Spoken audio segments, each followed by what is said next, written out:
Olá, meu povo, tudo bem com vocês? Estamos de volta aqui no canal Geo e Mapas para mais uma videoaula falando sobre as macro-regiões do IBGE. Neste momento vamos falar sobre a região Centro-Oeste. Vamos lá? Aí, localização da região Centro-Oeste no mapa.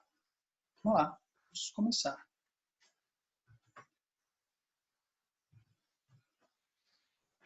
A região Centro-Oeste, junto com a região Sul do Brasil, ela tem apenas 3 estados, né? No caso do Centro-Oeste, Goiás, Mato Grosso e Mato Grosso do Sul. Mas, na região Centro-Oeste tem Brasília, Distrito Federal, tá? Que é um território, então é uma unidade da federação. Beleza? O Centro-Oeste é a segunda maior região do país, atrás apenas da região Norte, tem 18% do território brasileiro. Apesar disso, a população representa apenas 7,7% da população nacional. Ou seja, é a região que tem a menor população absoluta, a região menos populosa do Brasil. Consegue ter menos gente ainda do que a região norte, por incrível que pareça. Mas apresenta uma tendência forte de crescimento, juntamente com a região norte, né? Essas duas regiões, norte e centro-oeste, apresentaram nas últimas décadas uma tendência significativa de crescimento, principalmente devido ao fluxo migratório. Este assunto nós falaremos na aula de demografia, de população. Beleza?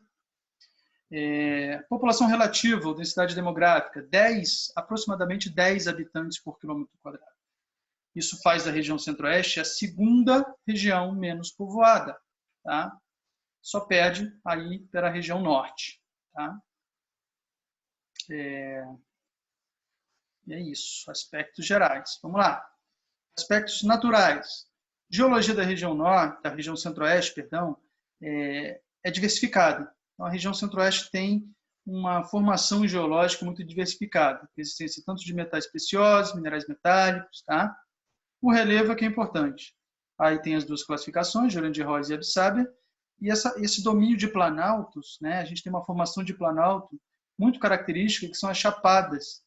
As chapadas são aquelas formações planálticas que têm o topo aplainado, né, mais chapado, mais reto, e as vertentes, né, as laterais inclinadas ou escarpadas, como a gente chama, são escarpas. Então você tem uns tabuleiros assim, tá? Daqui a pouco tem imagem de chapada aí, a gente vai dar uma olhadinha. Tem aí alguns destaques, né? Chapada dos Parecis, dos Guimarães e algumas serras importantes na região centro-oeste. Outra coisa relacionada também ao relevo e à hidrografia, né, ao mesmo tempo, a gente tem o fato de que o centro-oeste é um chamado de caixa d'água do Brasil, um grande dispersor de águas, porque dos planaltos do centro-oeste nascem rios que drenam para várias outras regiões do Brasil, na verdade para todas as outras, até um pedacinho da região nordeste, até pega um pedacinho, mas principalmente norte, sul e sudeste. Tá? Então, isso faz do centro-oeste uma caixa d'água. Né? Dali, do centro-oeste, saem rios que vão principalmente para essas grandes bacias da região norte, da região sul e da região sudeste. Daqui a pouquinho no mapa a gente vai ver isso daí. Esse é o mapa de relevo. Tá? Já dá para perceber ali a questão, a presença de alguns rios, né? De muitos rios, na verdade, e como eles estão nascendo nessas áreas de serra, e drenando para várias outras regiões. A planície do Pantanal é importante aqui, ó. A gente fala dela. Tá? Algumas das chapadas aí, como a dos Parecis, por exemplo. Vamos lá. Na sequência. Aí um exemplo de chapada. Tá? Reparem, o topo é plano. Essa vertente aqui, a lateral, é escarpada, é inclinada. Tá? Essa é uma formação planáltica típica do centro-oeste, são as chapadas. Ainda sobre aspectos naturais, mas mudando o foco para a climatologia, o clima no centro-oeste é basicamente o clima tropical típico, ou também chamado de tropical continental. A principal característica do clima tropical típico é que ele apresenta duas estações muito bem definidas, que são muito distintas. Um verão que é mais quente e mais chuvoso, e um inverno que é mais frio e mais seco. Tá? Isso é a tal da tropicalidade. Tá? Massas de ar.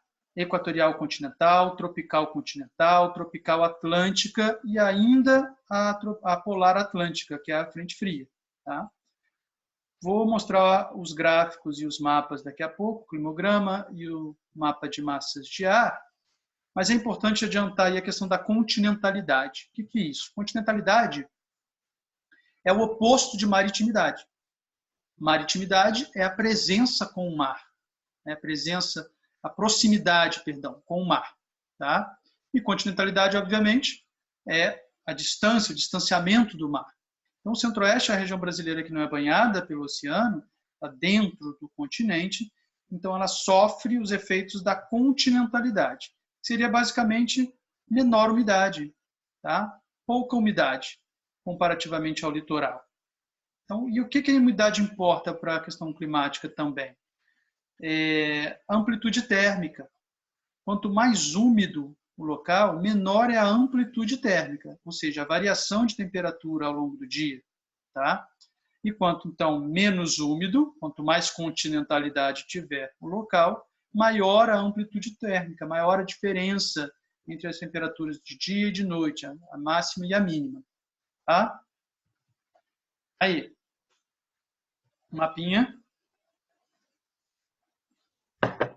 de massas de ar. Reparem que a tropical continental atua tanto no inverno quanto no verão, a polar atlântica presente mais no inverno, é óbvio, a tropical atlântica, tá? E até a equatorial continental. Beleza? São as massas de ar que atuam sobre o centro-oeste. Um climograma típico do clima tropical continental, reparem, a linha num climograma sempre representa a temperatura. Olha a temperatura como é que está variando muito. Ó. Aqui, que é verão, ó, graus Celsius. Tá? Verão, temperatura maior, são os meses do começo do ano e os meses do final do ano, que é quando é verão aqui no hemisfério sul. Tá? Maior temperatura e maior pluviosidade. As barras num climograma sempre representam pluviosidade, medidas aqui em milímetros, olha. Então, novamente, no começo e no final do ano, que é verão para a gente aqui no hemisfério sul, a temperatura é alta e a pluviosidade é alta também. E no meio do ano, os meses do meio do ano, onde é inverno para a gente aqui, quando é inverno para a gente aqui no hemisfério sul, tá? Temperatura menor, pluviosidade menor. Ou seja, clima tropical continental, duas estações muito bem definidas. O verão aqui, ó, quente, chuvoso, inverno aqui, frio e seco. Frio e seco. Duas estações muito bem definidas. Tá? Olha eu errando a câmera. Tranquilo? Ainda aspectos naturais, mas falando de vegetação agora, você tem um restinho de floresta amazônica no norte, no extremo norte da região centro-oeste, tá? Lá na divisa com a região norte, mas o que predomina é o cerrado. Lembrando que o cerrado é um tipo de savana. Tá? Na verdade, o cerrado é a savana com maior biodiversidade do planeta. Biodiversidade animal e vegetal. Então, isso faz do cerrado um hotspot. Lembram do conceito de hotspot? Um bioma, para ser considerado hotspot, ele tem que cumprir dois requisitos.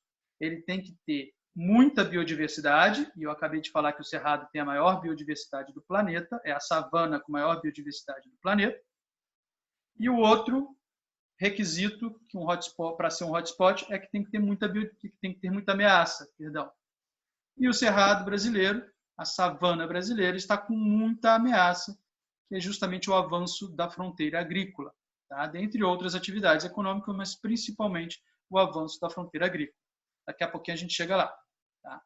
Então, além de fragmentozinho de floresta amazônica no norte da região centro-oeste, o predomínio do cerrado, que é um tipo de savana, a gente ainda tem um complexo do Pantanal, que é um complexo vegetacional, uma diversidade de espécies muito grande. Tá?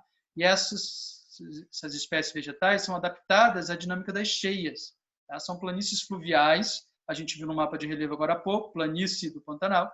Então, a gente viu as planícies fluviais ali, com aquela dinâmica de que choveu, nossos rios têm regime de alimentação pluvial, ou seja, alimentados por água da chuva. Choveu, os rios enchem, alguns transbordam, ocupam as suas planícies de inundação, as suas várzeas, e retornam depois no período que cessa a chuva, cessa a precipitação. Tá? Essa dinâmica de cheia, a espécie tem que ser adaptada a sobreviver ali. Tá? Isso acontece muito no Pantanal, daí a diversidade de vegetações do Pantanal. Essa é uma fotografia que mostra bem o centro-oeste. Lá ao fundo, uma chapada, um topo aplainado, vertente escarpada. Aqui a savana, que é arbóreo-arbustiva, ou seja, arbóreo, árvore, arbustiva, arbusto, vegetação de menor porte. Tá? Então, esta savana, no Brasil, ela recebe o nome de cerrado, que é um hotspot. Muita biodiversidade está sob muita ameaça. Fotografia típica do centro-oeste brasileiro, beleza? Dando agora o foco para a hidrografia, ainda dentro dos aspectos naturais da região centro-oeste. Como a gente tinha falado anteriormente, a região é dispersora de águas, principalmente para bacias do rio Amazonas, Tocantins, Araguaia, Paraguai e Paraná. Veja aqui. Essa é a região centro-oeste, certo? Região centro-oeste. Aqui nascem rios, nascem rios que drenam para essas bacias do Amazonas, Tocantins, Araguaia, em azul aqui, em roxo a do Paraguai, em amarelo a do Paraná. Tá? Então, a bacia do rio Amazonas, a maior bacia hidrográfica do mundo. A bacia do rio Tocantins-Araguaia, a maior bacia hidrográfica exclusivamente brasileira. A bacia do rio Paraguai, onde você tem a dinâmica de cheias do Pantanal, isso é muito importante. A bacia do Paraná, onde você tem o maior potencial de geração de energia elétrica instalado, ou seja, onde se gera mais energia hidrelétrica no país. Veja a importância, então, de se preservar os mananciais presentes na região centro-oeste. Tá? Porque esses rios são importantes por diversos motivos nessas regiões que eu citei ali. Beleza? Outro mapa mostrando as hidrelétricas e as principais bacias aí, tá? A bacia amazônica em verde, a bacia platina, né? Envolve a do Paraná e a do Paraguai, neste caso aí, em roxo, e em amarelo claro ali a bacia do Tocantins-Araguaia, o pedaço que pertence ao centro-oeste, tá? Aí está mostrando só o centro-oeste.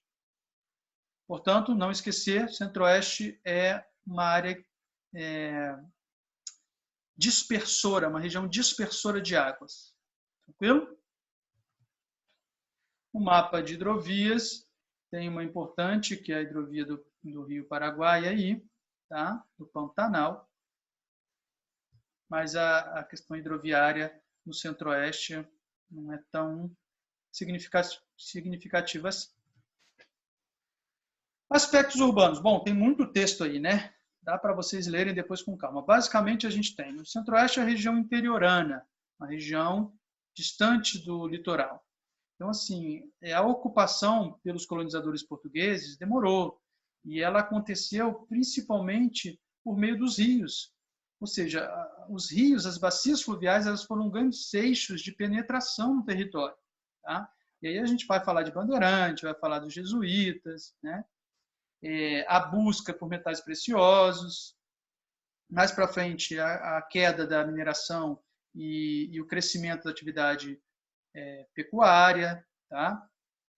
Criação de Brasília em 1960, enfim. Aí tem um pequeno histórico. Né? Olha, cuidado com a cacofonia. Olha o português aí. Um beijo, Viona. Vamos lá. Aspectos demográficos agora. A gente falou lá no começo, a região centro-oeste ela tem potencial de ampliação dos quadros demográficos. O que significa isso? Né? Frase muito pomposa. Potencialidade de ampliação dos quadros demográficos. É uma região que tem tudo para crescer em termos de população. Tá? Traduzindo é isso. Por quê? Por que tem tudo para crescer? Primeiro, porque tem espaço. A gente viu ali que é uma região que tem a menor população absoluta do país, é a segunda menor população relativa, tem poucos habitantes por quilômetro quadrado, ou seja, tem espaço disponível, tem uma integração razoável com o centro-oeste, com o sudeste, tá? tem incentivo do governo para isso e tem uma atividade econômica atraindo mão de obra, que no caso é a agropecuária. Tá? Então, essas condições fazem da região centro-oeste uma região com potencial de crescimento demográfico grande nos próximos anos. Tá? O setor agropecuário, especialmente a agroindústria, a parte mais moderna, mais contemporânea da agricultura, tá? Tem atraído imigrantes, tem a questão de metrópoles, urbanização, mas vamos lá, vamos passar. Outras atividades econômicas do Centro-Oeste. Extrativismo mineral. Apesar da agropecuária ser o grande destaque no Centro-Oeste, você tem outras atividades, como a gente vai ver. Está vendo agora. O extrativismo mineral é um deles. Destaque para diamante, quartzo, ferro, manganês, especialmente ali no maciço de Urucum, que fica no Mato Grosso do Sul. Tá? O extrativismo vegetal, você tem borracha, erva mate, ipecacuanha. Ó, esse nomezinho é bonito, hein? A opção é poáguia. Continua na mesma. Mas, enfim, é uma planta que tem propriedades químico-farmacêuticas. É uma planta que é usada para fazer remédio. Beleza? Extrativismo vegetal. A pecuária. A pecuária é o setor mais estável da economia da região. Tá? Mas você tem dois modelos diferentes. Tá? No norte da região centro-oeste, você tem grandes fazendas. E no sul, você tem pequenas e médias propriedades, que aí você tem uma produção menor, mais familiar, ligada a um movimento migratório, que é a transhumância, também chamada de invernada, tá? Quando os produtores levam os animais para áreas mais seguras, tá? De acordo com a dinâmica climática, a dinâmica das cheias do Pantanal, por exemplo. O sistema é extensivo, o animal é criado solto ou semi-intensivo, o animal fica basicamente solto durante o dia e à noite ele vai para o curral, ali, para o estábulo, para ser alimentado, né, para complementar a alimentação. Tem também o esquema de rodízio nos piquetes e tudo mais. Esse é o modelo semi-intensivo de agricultura, tá? Perdão, de pecuária. Tem pecuária leiteira também, né, ligada a áreas que têm maior adensamento populacional, e a pecuária do Pantanal, que é o grande destaque. Tá? 25% do rebanho da região centro-oeste é o gado pantaneiro, criado no sistema extensivo. Está aí uma imagem do rebanho sendo removido para uma área mais segura, longe da área das cheias do Pantanal. Beleza? Agricultura. A pecuária é a atividade mais estável, mas a agricultura é a atividade que mais se desenvolve, né, que tem se desenvolvido mais nos últimos anos. Primeiro porque o Centro-Oeste tem condições naturais favoráveis a uma agricultura comercial. Geralmente a agricultura comercial é aquela associada a grande produtividade, ao mercado externo, grande investimento. Tá? Isso é a aula de agricultura. Quais são essas condições favoráveis do Centro-Oeste? Primeiro, uma questão natural. Você tem um relevo plano. Isso facilita a mecanização da agricultura. Você tem muitos rios, você tem disponibilidade de água. A gente viu ali que o Centro-Oeste é a caixa d'água do Brasil. Até mesmo o clima tropical típico, com aquela sua característica, a tropicalidade, de ter duas estações muito bem definidas, isso favorece a agricultura comercial, porque você consegue prever um pouco mais de certeza as mudanças no clima, né? De uma estação para outra, da estação seca para a estação chuvosa. É claro que o clima encontra-se atualmente, é uma incógnita atualmente, né? Com o aquecimento global, com as mudanças climáticas aí, isso fica um pouco mais relativizado. Mas o fato é que o clima e o relevo e a presença de rios são condições naturais favoráveis. Além disso, o Centro-Oeste está integrado fisicamente com o Sudeste, o maior centro consumidor, onde você tem ali o Porto de Santos, por exemplo, para escoar a produção. Então, essa integração viária com o Sudeste é uma condição, é um aspecto favorável para o crescimento da atividade agropecuária ali, no Centro-Oeste. Beleza? Bom, alta mecanização, já falei, emprego de tecnologia, como a biotecnologia, insumos e técnicas modernas. Todas são características da agricultura comercial. Tá? Empresas multinacionais dominando o setor. Sistema plantation, tem que lembrar das principais características do sistema plantation, que são monocultura, cultivo de uma coisa só, latifúndio em grandes propriedades de terra, isso gera impactos sociais imensos, e exportação é o destino da produção, né? Além disso, você tinha no passado, quando esse modelo foi imposto pelos colonizadores europeus em todas as suas colônias de exploração, você tinha a escravidão, né? Atualmente, óbvio que a escravidão não é permitida, apesar de acontecer em muitos casos, ela não é permitida. Então, hoje você pode falar em trabalho precarizado. Tá? Há uma precariedade do trabalho rural, do trabalho agrícola. Beleza? Aí tem o arco do fogo, ou arco do desmatamento, ou avanço da fronteira agrícola. Vou mostrar um mapinha já já. Os principais gêneros: soja, claro, milho, feijão, arroz e algodão. Vamos lá. Aqui é um exemplo de como a agricultura no Centro-Oeste ela acaba tendo características dessa agricultura moderna. Aí é o uso de agrotóxicos, por exemplo, tá? Na plantação. O cara borrifando um negocinho aí na plantação não pode ser coisa boa, senão ele não estaria tão protegido assim, não é verdade? E também, técnica um pouco mais moderna, um avião despejando agrotóxicos na plantação, né? Muito eficiente, nem tem desperdício, vocês estão vendo ali, né? Isso foi uma ironia, tá, gente? Tem muito desperdício. Esse sistema de dispersão do agrotóxico há muito desperdício porque boa parte é levado pelo vento, inclusive contaminando plantações vizinhas, muitas delas que pretendem ser orgânicas, sem usar agrotóxico, mas o agrotóxico acaba chegando. Outro exemplo aí, a mecanização, a colheitadeira, fazendo a colheita da plantação, né? Então você tem a mecanização como uma das características da agricultura moderna que vem crescendo no Centro-Oeste. O arco do fogo, essa área em vermelho aqui é a área com potencial de desmatamento, é a chamada fronteira agrícola, pega inclusive um pedacinho aqui do Maranhão e do Tocantins, que junto com a Bahia e com o Piauí formam a nova fronteira agrícola, Matopiba, Maranhão, Tocantins, Piauí e Bahia, né? Veja bem, o bioma do Cerrado, presente no Centro-Oeste, o bioma da Amazônia, presente na região norte, um pedacinho aqui no Centro-Oeste também, sendo alvo, sendo ameaças que estão sofrendo aí pelo avanço da fronteira agrícola. A imagem do desmatamento. É curioso que o desmatamento, a princípio, ele beneficia o solo, porque você está queimando matéria orgânica, né? Então você está fertilizando o solo. Mas, claro, depois que você queima essa matéria orgânica, plantou ali, depois de 3, 4, 5 colheitas, o solo volta a ficar empobrecido, tá? E aí você tem um solo ácido, um solo no Centro-Oeste. É um solo que é facilmente adaptável à agricultura, mas não é um solo naturalmente fértil, tá? Então, o desmatamento tem a perda de espécies, né? Perda de biodiversidade vegetal e animal, os problemas que decorrem desse processo de desmatamento.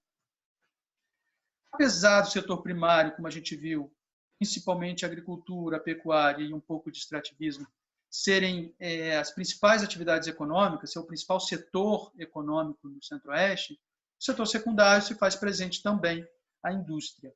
Você tem principalmente indústria de beneficiamento de matérias-primas agropecuárias, como cereais, por exemplo.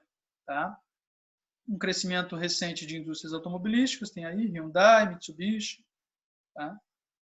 Setor terciário presente com turismo, tá? principalmente no Pantanal e nas Chapadas. Tá? Com relação à infraestrutura agora, a região Centro-Oeste é a única região sem acesso ao mar, e aí ela precisa desses corredores de exportação para atender a sua demanda de escoamento da produção. Principalmente o corredor de Santos, olha aí. Aqui a malha ferroviária, reparem, o Centro-Oeste não tem uma malha ferroviária significativa assim, mas o pouco que tem é integrado ao Sudeste. Tá? Principal centro consumidor, principal centro industrial do país. Mesma coisa com as rodovias federais. Você percebam que no norte, né, quanto mais ao norte do Centro-Oeste, você tem menos densidade rodoviária. mas ainda assim, o que tem de densidade rodoviária no Centro-Oeste, há uma integração significativa com o Sudeste. Repare, Minas Gerais, São Paulo, tá? E aí os corredores de exportação, aqui o número 2, que é o corredor de Santos, representando a maior parte do escoamento da produção do Centro-Oeste. Essa outra figura mais completa, você tem ali corredores de exportação que acabam escoando a produção, inclusive para portos do norte e do sul do Brasil. Então, o Centro-Oeste tem aí uma diversidade de opções, mas é principalmente atendido pelo porto, pelo corredor de exportação do Porto de Santos. Beleza? É isso, gente. Fechamos aqui a região Centro-Oeste. Tem alguma dúvida? Se tiverem, deixem nos comentários ou me procurem nas redes sociais que a gente tira essas dúvidas, beleza? Valeu, próximo.